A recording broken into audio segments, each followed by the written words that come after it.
I'm planning an Unreal Engine short film inspired by The Mummy, and I want to shoot it on this, the Helios 44-2, my favorite lens. And that got me thinking, can we shoot with real lenses in Unreal Engine? To find out the answer, I plan to create a completely virtual replica of the Helios 44-2, so when I comp my green screen footage with my Unreal Engine background, they should have the exact same look. I think a crazy experiment like this requires a test shoot to make sure it actually works.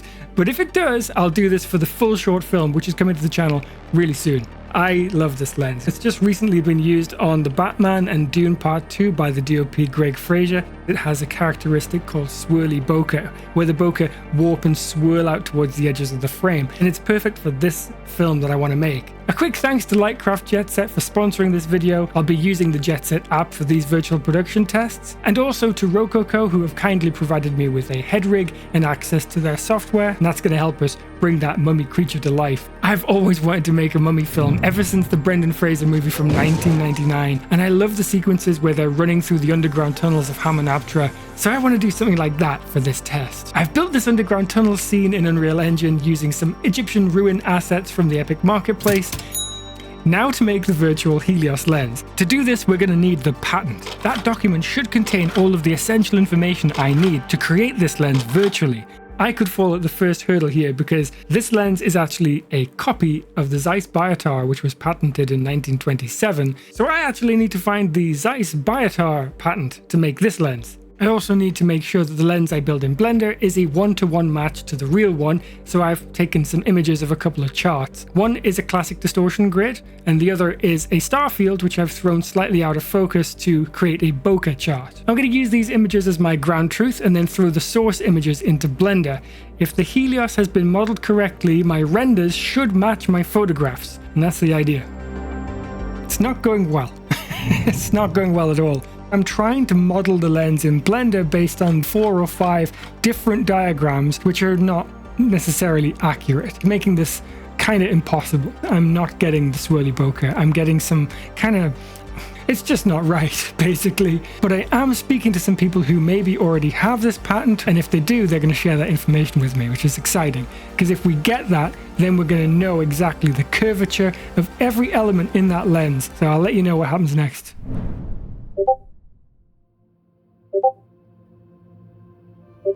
Zircron45 found a page called Lentil XYZ, which has a diagram of the Zeiss Biotar and a patent number, which when you search for that patent, it brings up the original 1927 patent with everything. Lens curvature, amount of elements, and the index of refraction for every piece of glass. Excellent detective work from Zircron45. Thank you so much. We can now get on to building this lens.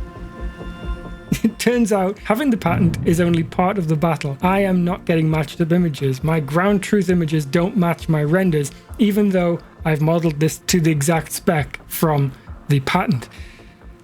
So it's a lot of work to be done. So in the meantime, while this lens stuff is going on, I am figuring out my mummy film. I found some amazing music for it. I was on Artlist. It's not an Artlist sponsored thing. I just found a guy on Artlist, and his soundtracks are gorgeous. They're exactly the kind of thing you'd imagine in a 90s to 2000s action adventure movie or fantasy movie.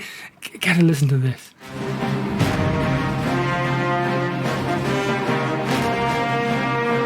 I love it. Hearing the music before I make a film is just essential for me. I kind of need that. It's much easier to visualize the story and visualize shot choices and blocking. And yeah, this has changed the game for me, hearing that. I started today with the intention of finishing the Helios lens. It's 6 hours later, and I don't think that I've managed to get anywhere. I'm on version 10 of this project. I've remade every single one of these glass elements, and I spent so much time tweaking small values. They're close, but it's just not close enough. Today has put me on the verge of giving up, to be honest. Quick update, I had a chat with Jack Toth, who made the Jackomorphic lenses, and he gave me some advice and showed me a few things, and finally things are starting to match up in here. It's a focused image. That is laser sharp. Okay. The thing I'm looking forward to the most to seeing out of your project is if you do a cutaway to a full CG shot, let's think of the scarab. If you do a close-up of the scarab and nothing's real, it's going to feel like somebody was there filming a plate and, a CG scarab and stuff. And then you bounce back to the characters back in the shot and it's going to feel seamless, which I'm pumped for. You've no idea how good it is to see those images come together. We are ready to go. We have it. We have it now.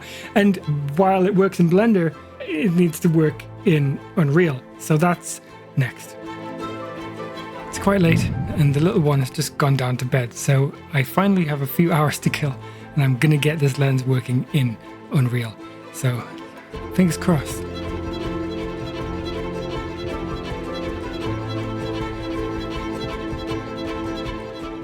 So I should just be able to pull focus now.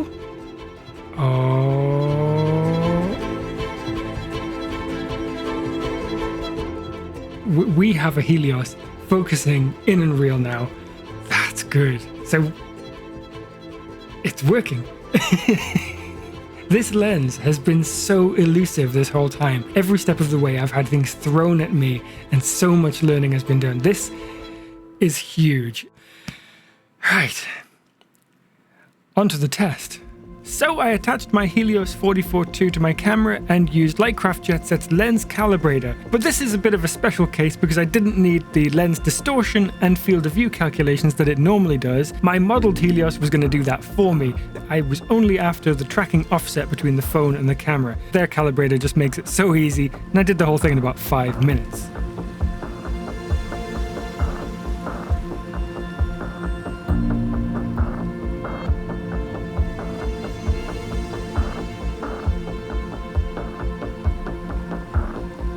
With the test shoot over, I've been finally able to test out the head rig that Rococo sent me to do facial mocap and drive the mummy character.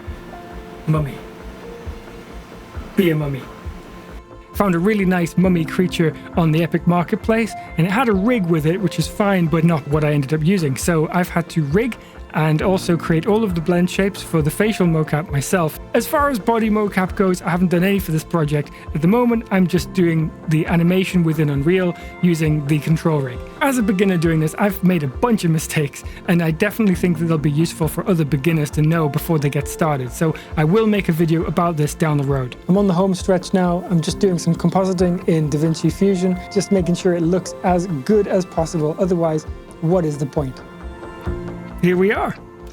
Compositing is done and it's ready. So here it is.